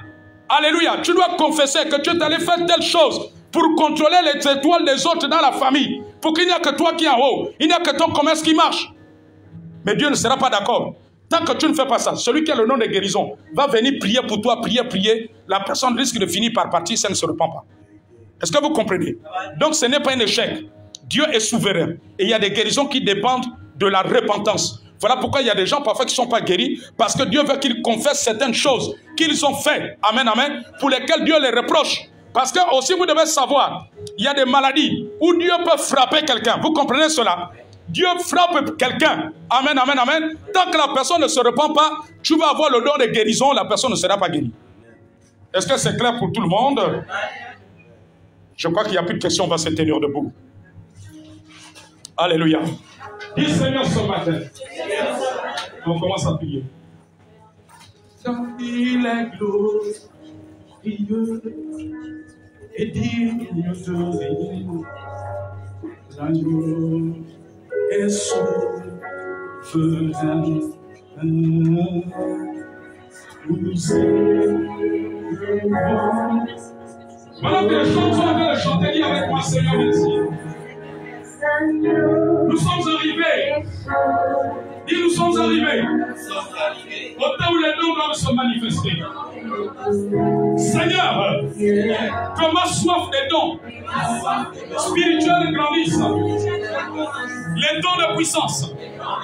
Le don de prophétie.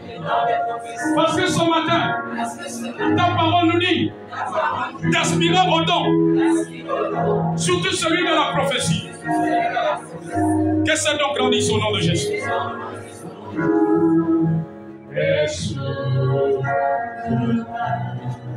Mon fils au fond là-bas, viens le bénir. Oui. Nous allons prier pour toi. Dieu m'a montré une image tout à l'heure. Dieu m'a montré une image. J'ai vu une image et tu te retrouvais au niveau du pécamite. Est-ce que tu t'es déjà retrouvé là-bas avec quelqu'un? Tu t'es retrouvé là-bas avec quelqu'un? Un parent? Hein? C'est avec qui? C'était un ami. Vous aviez rendez-vous. Il y a longtemps? Hein? C'était hier. C'est hier que tu étais au pécamite. Voilà, nous allons prier pour toi. Dieu m'a montré, m'a compris pour toi par rapport au fait que tu te retrouvais au pécamite. Alléluia. Nous allons prier afin que la terre du pécamite ne parle pas contre toi pendant que tu es tout. Vous savez, Dieu ne parle pas au hasard. Amen. Est-ce qu'on se connaît? On ne se connaît pas, n'est-ce pas? Mais c'est l'Esprit de Dieu qui m'a parlé de ça. Il m'a parlé du pécamite et tu l'as confirmé que tu étais au pécamite. Alors ce matin, on va prier avec toi, avec foi. Parce qu'à chaque fois que quelqu'un vient à l'église, quand Dieu parle par prophétie, c'est que Dieu veut ton bien. Alors lève tes deux mains maintenant. Nous allons prier pour toi. Quel est ton prénom? Comment tu t'appelles? Lévi. J'ai un prénom Lévi. Alors lève tes deux mains. Et tendons nos mains vers Lévi. Disons Seigneur au nom de Jésus. Selon la prophétie de ce matin, où tu as parlé du pécamite concernant Lévi, et il a confirmé qu'il y était hier, nous prions ce matin que la terre du pécamite de ce quartier, où il a foulé ses pieds, ne puisse pas parler contre lui. Nous déclarons cela au nom de Jésus. Que toute influence des ténèbres de ce quartier ne suive pas. Au nom de Jésus, par rapport à la rencontre qu'il a eue hier, Seigneur, nous prions que ta grâce soit bonne sur sa vie, maintenant même. Maintenant même, nous prions ce matin que tout malheur soit éloigné de tous ses projets, de sa famille, au nom de Jésus, au nom de Jésus, au nom de Jésus, au nom de Jésus. Lévi, je suis en train de voir un dossier. Je suis en train de voir un dossier et je vois que ce dossier doit être valide. Et tu as la recherche d'un emploi ou d'un stage? Hein? Un emploi ou un stage?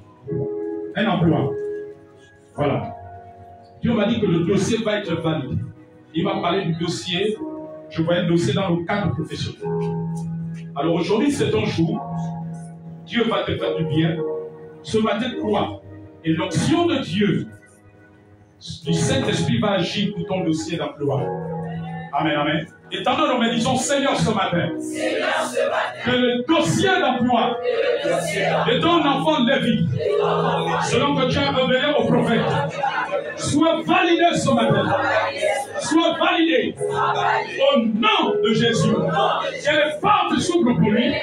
Nous brisons tout obstacle. Nous brisons tout blocage. Au nom de Jésus. Que Dieu te bénisse maintenant.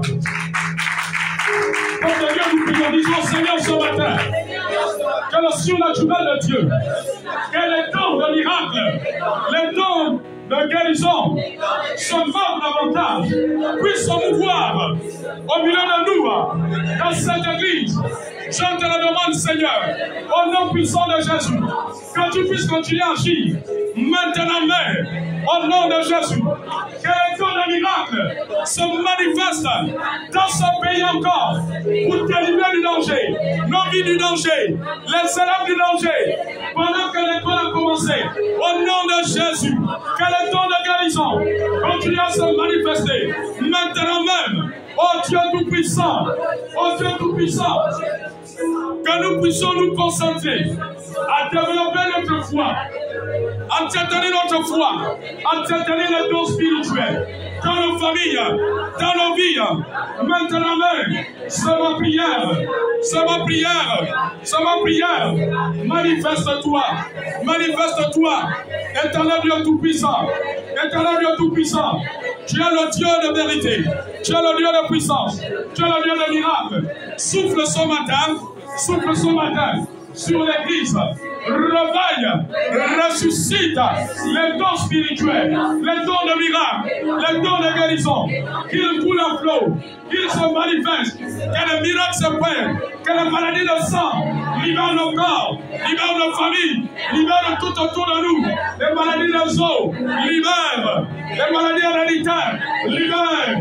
Au nom de Jésus, nous le proclamons. Au nom de Jésus, que le don de miracle touche chaque aspect de nos vies, Maintenant, c'est ma prière.